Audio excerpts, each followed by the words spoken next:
Genesis chapter 8 verses 1 to 22.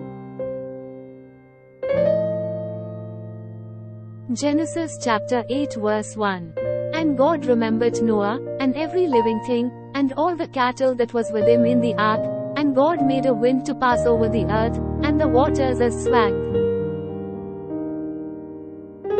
Genesis chapter 8 verse 2. The fountains also of the deep and the windows of heaven were stopped, and the rain from heaven was restrained. Genesis chapter 8 verse 3. And the waters returned from off the earth continually, and after the end of the 150 days the waters were abated. Genesis chapter 8 verse 4. And the ark rested in the 7th month, on the 17th day of the month, upon the mountains of Ararat. Genesis chapter 8 verse 5. And the waters decreased continually until the 10th month. In the 10th month, on the first day of the month, were the tops of the mountains seen. Genesis chapter 8 verse 6. And it came to pass at the end of 40 days, that Noah opened the window of the ark which he had made.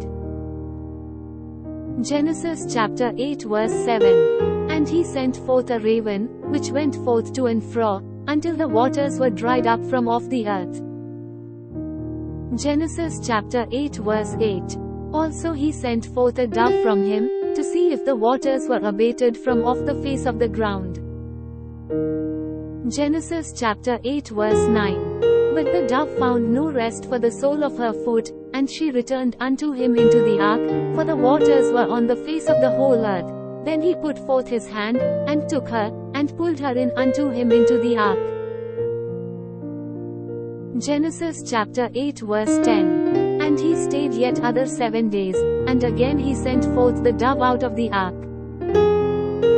Genesis chapter 8 verse 11. And the dove came into him in the evening, and, lo, in her mouth was an olive leaf plucked off. So Noah knew that the waters were abated from off the earth. Genesis chapter 8 verse 12. And he stayed yet other 7 days, and sent forth the dove, which returned not again unto him any more. Genesis chapter 8 verse 13. And it came to pass in the 601st year, in the first month, the first day of the month, the waters were dried up from off the earth, and Noah removed the covering of the ark, and looked, and, behold, the face of the ground was dry. Genesis chapter 8 verse 14. And in the 2nd month, on the 27th day of the month, was the earth dried. Genesis chapter 8 verse 15. And God spake unto Noah, saying. Genesis chapter 8 verse 16. Go forth of the ark, thou, and thy wife, and thy sons' wives with thee. Genesis chapter 8 verse 17. Bring forth with thee every living thing that is with thee, of all flesh, both of fowl, and of cattle, and of every creeping thing that creepeth upon the earth, that they may breed abundantly in the earth, and be fruitful, and multiply upon the earth. Genesis chapter 8 verse 18. And Noah went forth, and his sons, and his wife, and his sons' wives with him. Genesis chapter 8 verse 19. Every beast, every creeping thing, and every fowl, and whatsoever creepeth upon the earth, after their kinds, went forth out of the ark. Genesis chapter 8 verse 20. And Noah built an altar unto the Lord, and took of every clean beast, and of every clean fowl, and offered burnt offerings on the altar. Genesis chapter 8 verse 21.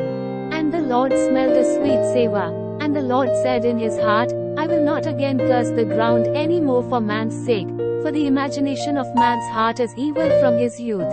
Neither will I again smite any more everything living, as I have done. Genesis chapter 8 verse 22. While the earth remaineth, seed time and harvest, and cold and heat, and summer and winter, and day and night shall not cease.